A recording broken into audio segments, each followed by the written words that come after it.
Here we have our first prototype, a self-sustaining electric generator capable of generating 10 kilowatts of power, the Liberty Engine 1.0. This prototype went viral, so we're going to explain, step by step, how it's made and how it works. Stay until the end of the video to discover new secrets we've never revealed.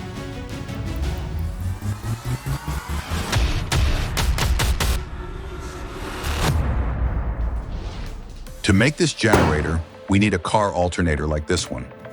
Now we're going to disassemble the pulley. This pulley has a bearing that rotates in one direction and locks in the opposite direction. We can't disassemble it. Therefore, we're going to weld this iron plate to lock the bearing.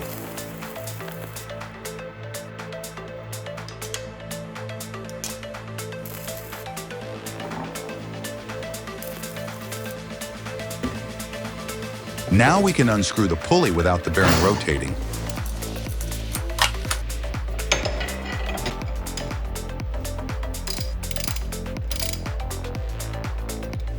It wasn't easy, but we've got it.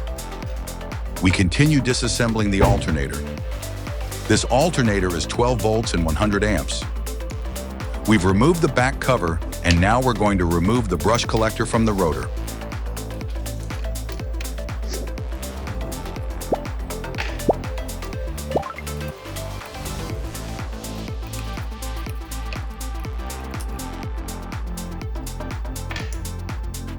We won't need this. Now we disassemble the rectifier. The rectifier's job is to transform the alternating current generated by the alternator into direct current, which is what a car needs to charge the battery. The rectifier is soldered to the ends of the alternator coils. For this reason, we must cut them with pliers.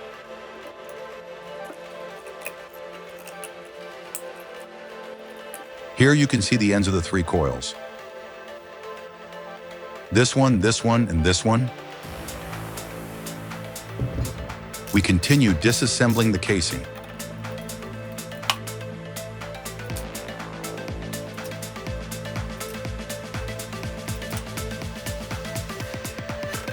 We hit it with the mallet to separate the 2 parts.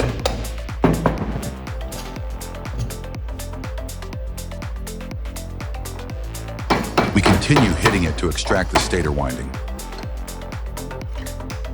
Later, we'll explain one of the secret keys related to the winding that we've never revealed before. We hit the shaft and extract the rotor.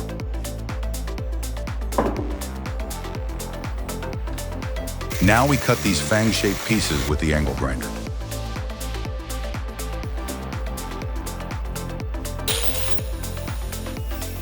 We must modify this rotor to convert the alternator into a new, improved, high-efficiency alternator. Here are all the cut pieces. We put it in the drill press, and with the angle grinder, we reduce or smooth the cuts. Now we have it smoothed. Now we cover the surface of the rotor winding with insulating tape. Another secret we've hidden is that under this layer of insulating tape, we've placed a sheet of a special material composed primarily of silver and aluminum.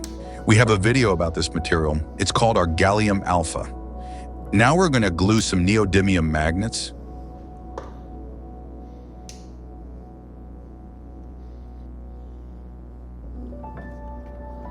We place it here and secure it with cyanoacrylate. We glue all the ones on the right side in the area where the fang-shaped pieces were. All the magnets on this side will be attached with the same magnetic orientation.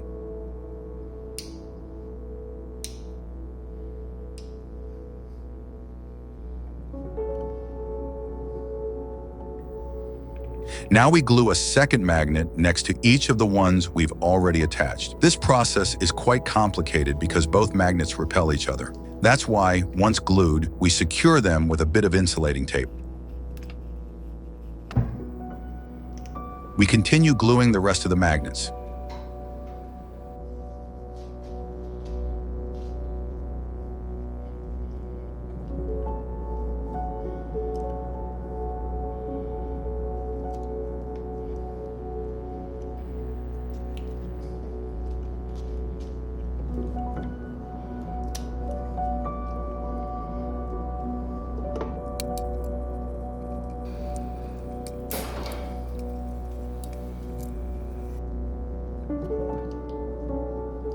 We've already glued the magnets on one side.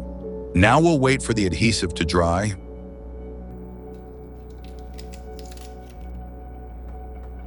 Once dry, we remove the insulating tape.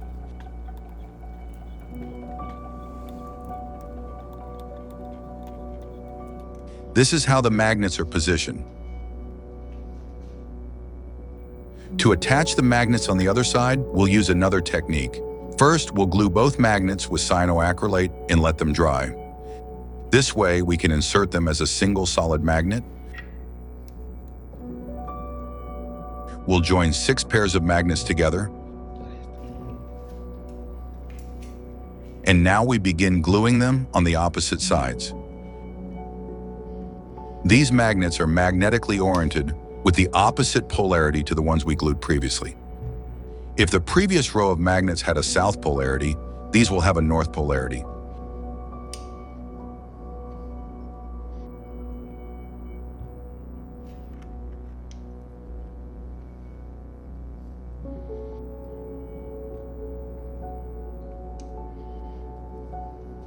Here are all the magnets glued together, alternating north and south polarities. Now we're going to use an empty soda bottle to create an airtight container. We'll cut the container.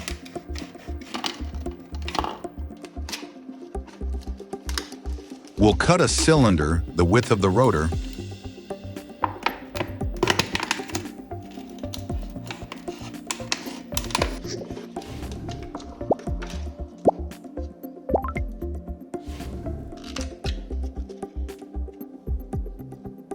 And we'll wrap it like this.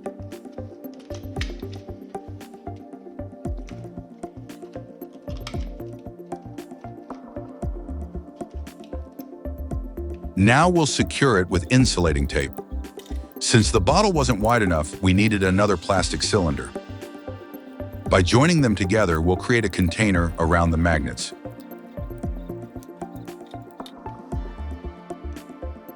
Now we cut out the gaps in the blades.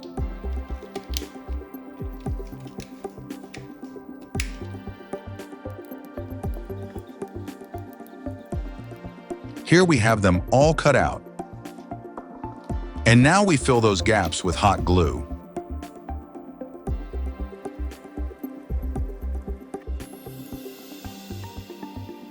We've created an airtight, leak-proof container around the rotor magnets. Next, we'll make an epoxy adhesive mixture. The mixture will be a ratio of component A at 60% and component B at 40%. Shake to mix the components well. Pour the contents into the container we created around the rotor. Fill the container completely and make sure there are no leaks underneath.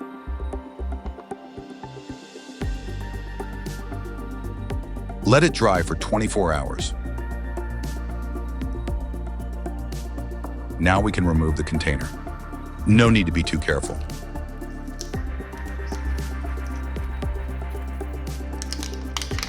When the epoxy resin hardens, it gives strength to the rotor and permanently secures the magnets.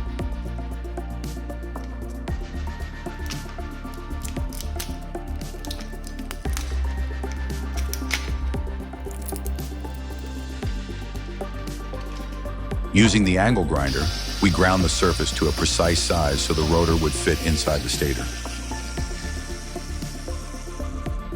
Despite its rough appearance, the technology behind it seems miraculous.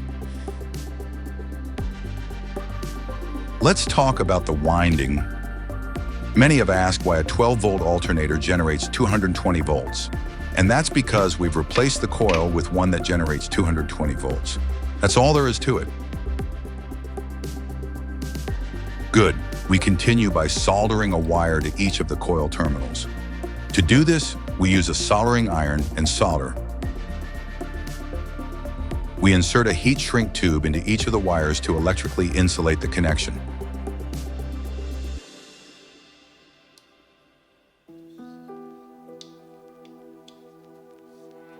We heat it with a lighter flame, and the tube shrinks. Now we place one of the bearings on the rotor shaft.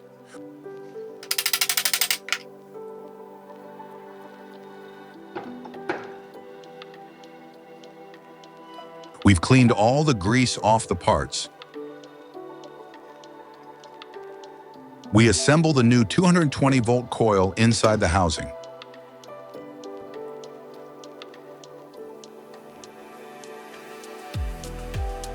Now we carefully insert the rotor.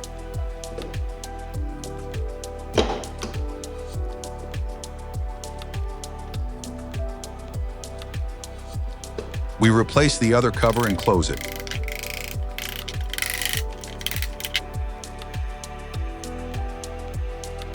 We secure the assembly with all its bolts.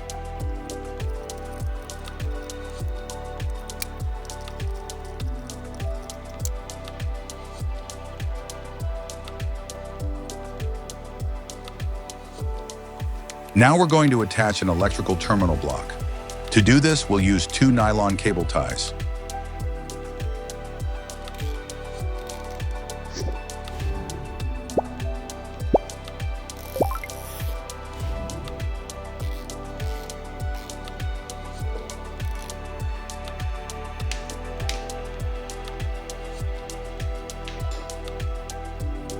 We'll insert each alternator cable into each of the terminals on the terminal block.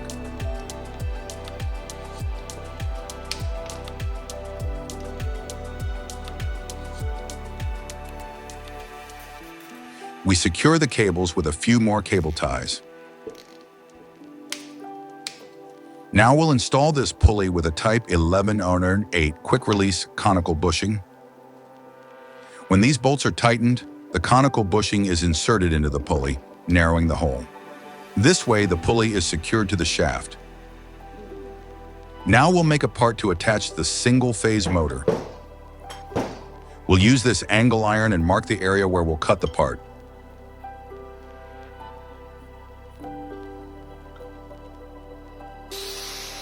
Using a circular saw, we cut the marked area.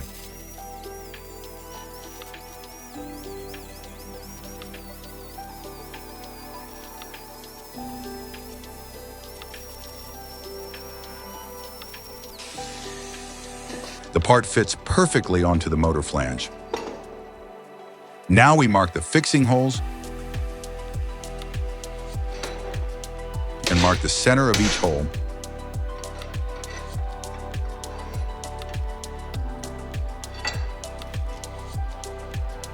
We also mark these fixing holes for the part.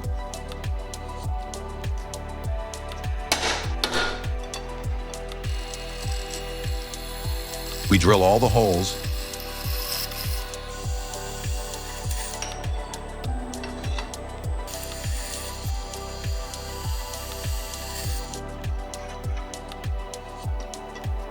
And attach the angle iron to the motor using bolts and nuts.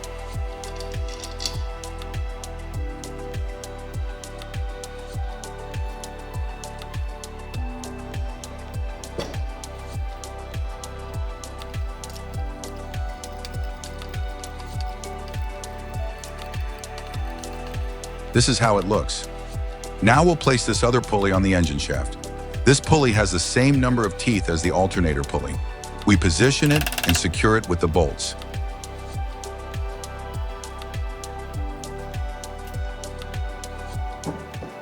The engine is now ready.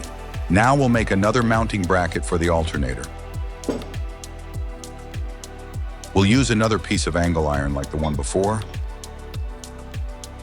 We trace the area we need to cut again, and cut this piece with the angle grinder.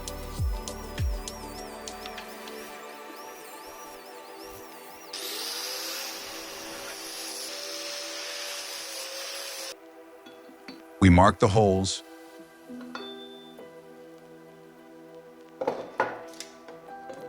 and also the mounting holes. We mark the center of each hole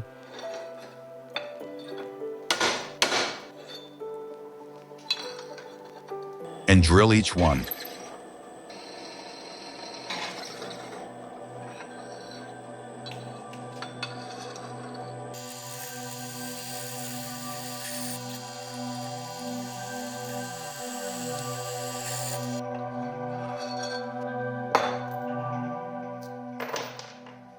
Now we attach the piece to the alternator.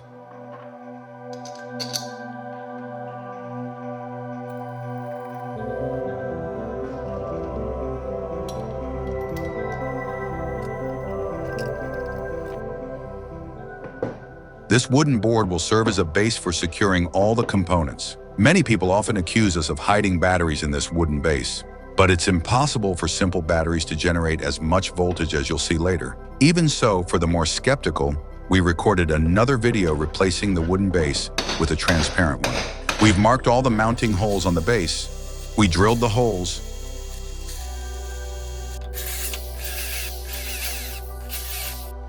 and continued securing the motor to the base using bolts and nuts. We connected both pulleys using this drive belt, and in the same way, we secured the alternator to the base.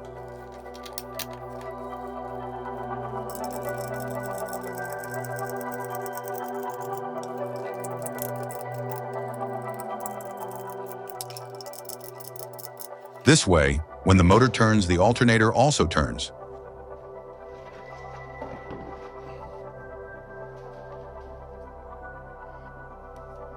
We're going to put a Schuko plug on the motor's power cable.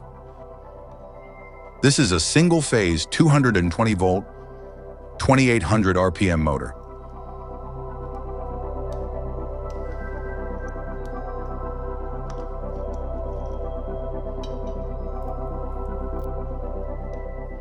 We'll also need a multiple socket strip with a switch.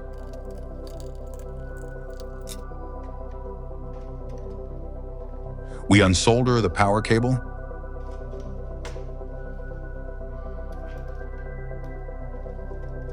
and we solder these two wires. We close the strip again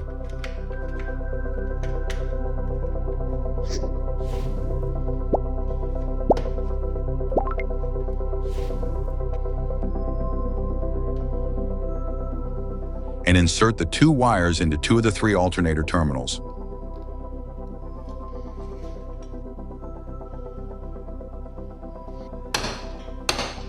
With these screws, we secure the socket strip. Let's check if it works. We'll wrap a cable around the alternator shaft. And when we pull the cable, we see that it works. So it's time to put it to the test.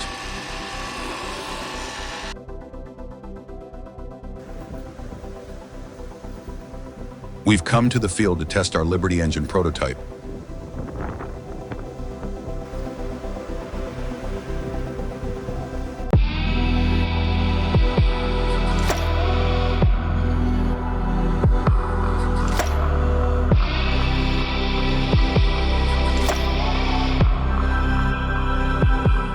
We're going to connect different devices to it to check its capacity. We need to turn on this switch. If there were hidden batteries, the device would start up immediately, but it doesn't. We wrap the cable back around the alternator shaft.